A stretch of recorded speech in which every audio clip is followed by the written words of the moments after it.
So initially, I was hesitant to make any form of review for MLB The Show 19, despite being asked numerous times to do so. The reason for that is it really serves no purpose other than for me to be able to direct people to this video rather than having to explain my issues with the game over and over again. The fact is, if you agree with me on these issues, I'm preaching to the choir. If you disagree with me, we're probably at a permanent stalemate, and it ends there.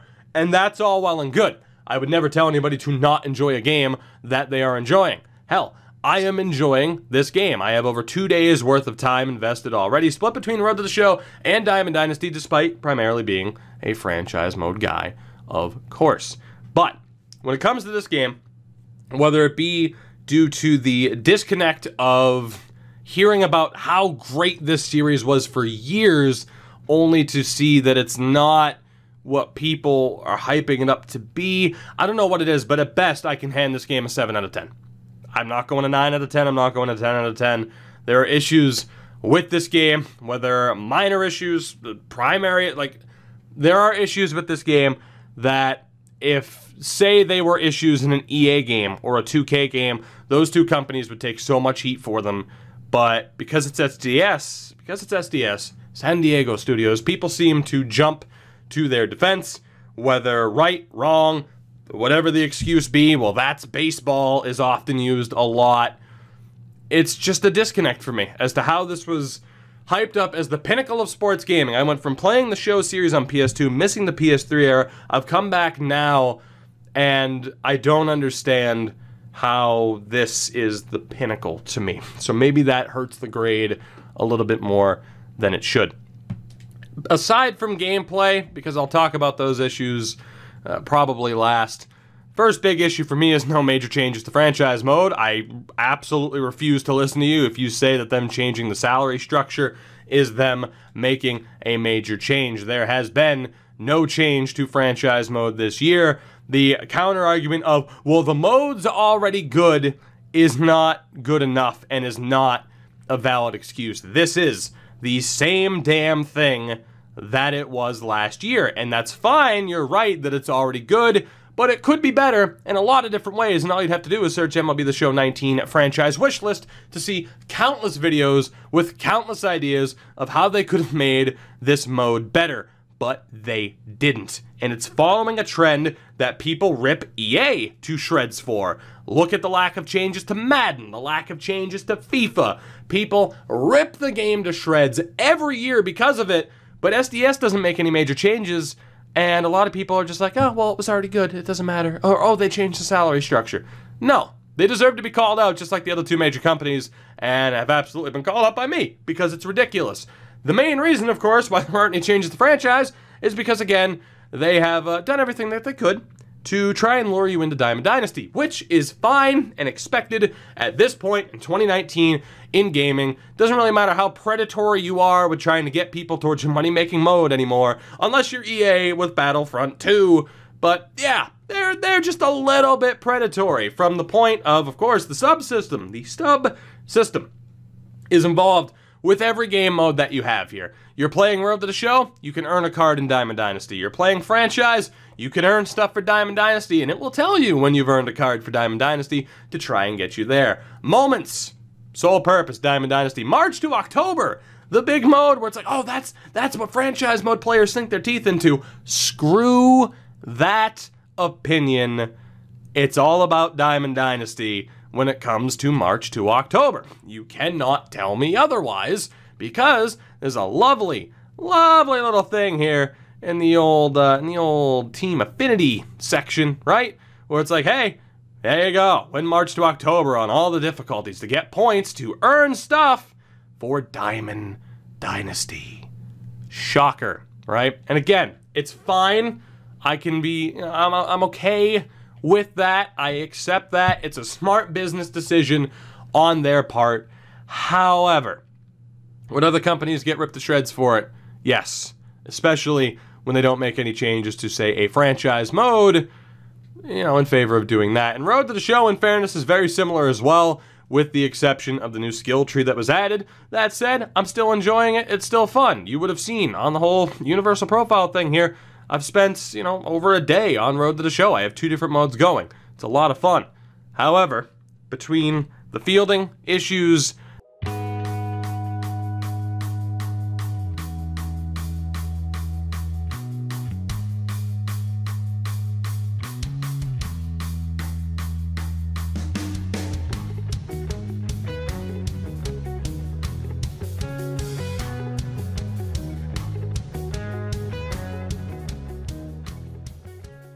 the lack of changes to certain modes, overly predatory in trying to get you into Diamond Dynasty, and you compound that with the, in my opinion, fairly horrendous state of the hitting, which does not provide a very fun gameplay experience on a lot of different occasions, and I will tell you as to why. The answer to that, and some of you might get what I mean by this: good swing time, good PCI, not getting at least a base hit. Now again, the explanation of, well, that's baseball, always comes up. Here's the thing. When you can see, and I need to at least have the visual here, you're not going to have the perfect aspects, because I don't feel like digging into my freaking streams to find this, when you can just play the game for yourself and experience it, or watch somebody play it, because you'll certainly see examples. But, batting-wise here, when the AI, for example, in Conquest mode can be aiming up here, but the ball's down here, and still either foul it off or hit a home run, that is a problem. Whereas a pitch could be right down the middle, you could swing at it perfectly, have the little PCI here be perfect. Of course, I missed that because I wasn't expecting the fastball. But you could do everything perfectly and still not end up with the hit, which results in an unrewarding gameplay experience. Now, here's the thing, right? The argument then becomes, oh, well, it would be far too easy. In which I disagree, because it wouldn't be that difficult to adjust the PCI. Now, whether or not you're on board with the opinion of, oh, it's the barrel of the bat, or, oh, it's the batter's eye, whatever. Also, right there, case in point, how did I foul tip that? I'm aiming down here, the ball's in the top of the strike zone. That should have been a clean swing and miss. Undisputable. But for example here, with the PCI, right? When you're playing on a harder difficulty, when you're playing against a better pitcher, and I'll see if I can actually duplicate this in this mode. Let me bring on Ryu, and let me see if that works. No real difference in the PCI there. Depending on the difficulty that you are playing on, combined with the stats of the pitcher that you are facing, and your own stats, mainly plate vision, the size of the PCI, our little indicator there, can change, right? My argument is, no matter what, if you time a swing correctly and you have the PCI perfectly where it should be, that should be at least a base hit. A lot of people disagree with that. My argument is, the size of the PCI already changes depending on so many different factors. There's no reason as to why the default size of the PCI couldn't just be made incredibly small so that it's much more difficult to have a perfect PCI, whereas only the truly elite players with the top-notch vision should have a PCI this size, maybe even only against lower-end pitchers. I don't understand how or why, from a gameplay perspective, you can have it be perfect swing, perfect PCI, and still not have a base hit.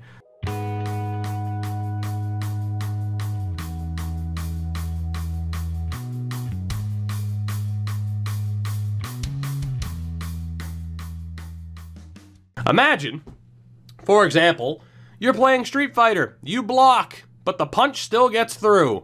Then what the hell is the point of blocking if you're not going to be rewarded for it?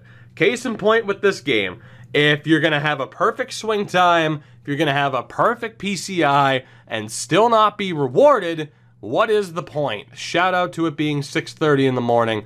Told you, I wasn't initially planning on making this, but damn it, we're here and we're talking about it. Although, granted, I think I've made my point quite clear. I still enjoy, for the most part, this game.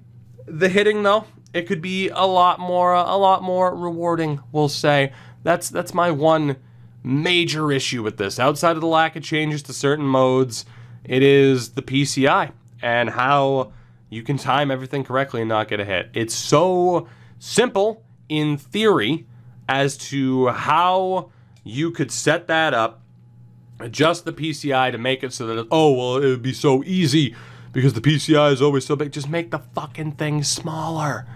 That's all you have to do. You can't tell me that it's all that difficult. Right there, we actually get rewarded.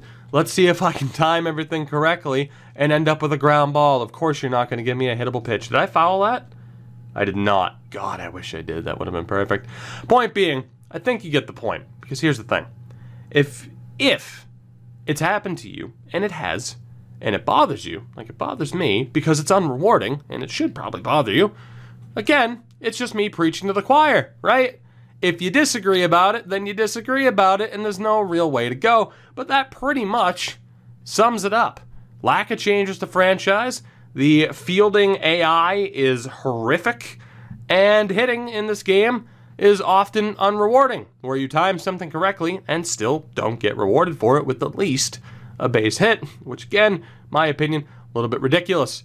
More often than not, it should be as simple as just adjusting the size of the PCI so that only elite players get the best vision, especially if the PCI already adjusts, like I said, according to the attributes of the players and the difficulty that you're playing on. I think I summed up everything well. I'm out of here. There you go. For anybody who wanted to be like, oh, well, why do you think this game isn't amazing? Those are just a couple of the issues. We could get into more. I don't really care to. Thank you. I love you. And I look forward to the people who, again, staunchly defend SDS, which is fine. Which is fine.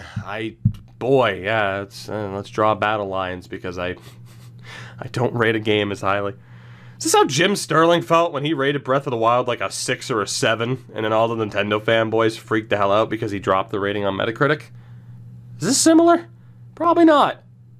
Probably not.